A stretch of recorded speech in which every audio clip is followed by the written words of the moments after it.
एक बार की बात है, किसी शहर के पास एक बड़े मंदिर के निर्माण का कार्य बहुत ही जोरों पर हो रहा था।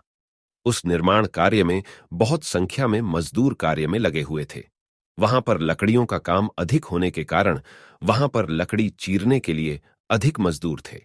वहां पर चारों तरफ लकड़ियों के लट्ठे बिखरे पड़े थे। लट्ठे और शहतीर चीरने का काम वहां पर हो रहा था। सभी मजदूरों को दोपहर के समय का भोजन करने के लिए हमेशा शहर में जाना होता था। जब सभी मजदूर भोजन करने शहर जाते थे, तब वहां पर कोई नहीं होता था। एक बार जब खाने का समय हुआ, तो सभी मजदूर काम को छोड़कर खाना खाने के लिए चले गए। वहां पर एक लकड़ी का लट्ठा आधा चीरा हुआ रह गया था।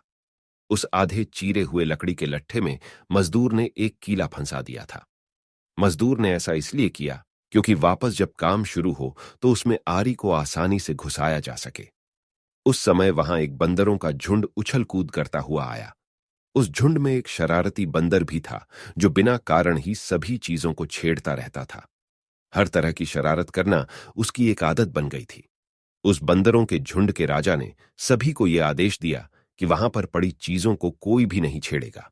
राजा के आदेश के अनुसार सभी बंदर पेड़ों की तरफ मुड़ गए, लेकिन वह शरारती बंदर सभी की नजरों से अपने आप को बचाकर वहां पड़े लकड़ियों के लट्ठे के पास ही रह गया और वहां पर पड़ी लकड़ियों को छेड़ने लगा। अचानक से उस बंदर की नजर वहां पर पड़े अधचिरे लकड़ी के लट्ठे पर पड़ी। वह उस लट्ठे पर जा बैठा और लट्ठे के बीच में दिए गए कीले को देखने लगा। कीले को देखते देखते उसकी नजर वहां पर रखी आरी पर पड़ी।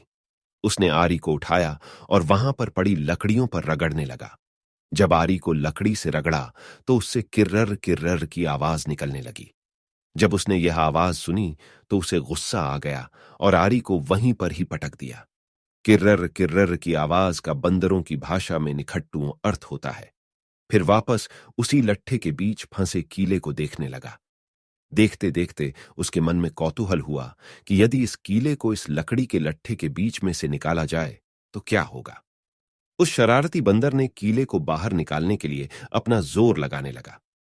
लट्ठे के बीच फंसाया गया कीला तो दो पार्टों के बीच बहुत मजबूती से जकड़ा गया होता है, क्योंकि लट्ठे के दो पार्ट बहुत मजबूत स्प्रिंग वाले क्लिप की तरह उसे दबाए रहते हैं।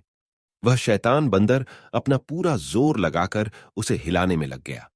जोर लगाने पर वह कीला हिलने लगा, तो वह बंदर अपनी इतनी शक्ति देखकर खुश हुआ और वह जोर से उस कीले को हिलाकर सरकाने लगा। इस धींगा मुश्ती के दौरान बंदर की पूंछ लकड़ी के लट्ठे के दो पार्टों के बीच में आ गई थी। इसका उस बंदर को पता ही नहीं लगा। ऐसा करते करते वह उत्साहित हुआ और जोर से एक झटका लगाया।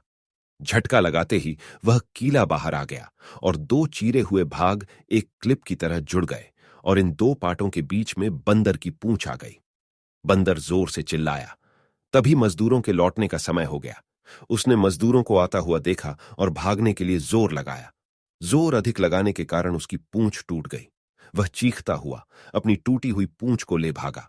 मजदूरों ने बंदर की हरकत को देखा और वे सभी मिलकर उसे पकड़ने के लिए कोशिश की। बंदर ने पूंछ को पकड़कर अपनी जान बचाने की कोशिश की, लेकिन बहुत देर हो गई थी और उसकी ताकत कमजोर हो गई थी। मजदूरों ने उस शरारती बंदर को पकड़ लिया और उसे शहर से बाहर निकाल दिया। इस कहानी से हमें यह सीखने को मिलता है कि नकली और शरारती कार्यों से कोई भी दुरुस्ती नहीं होती। बजाय इसके, यह हमें और ज्यादा मुश्किलात में डाल सकता है। इसके अलावा हमें दूसरों के साथ न्यायपूर्ण और सही तरीके से व्यवहार करना चाहिए, क्योंकि अन्याय करने से हमें अकेलापन और सजा का सामना करना पड़ सकता है। इस कहानी के माध्यम से हमें यह भी सीखने को मिलता है कि हमें किसी काम में जोश और उत्साह से काम करना चाहिए, लेकिन समय पर और सही तरीके से, व्यवस्थित तरीके से। असही तरीके से किसी काम को करने का प्रयास करने से हमारे पास केवल समस्याएं ही आती हैं।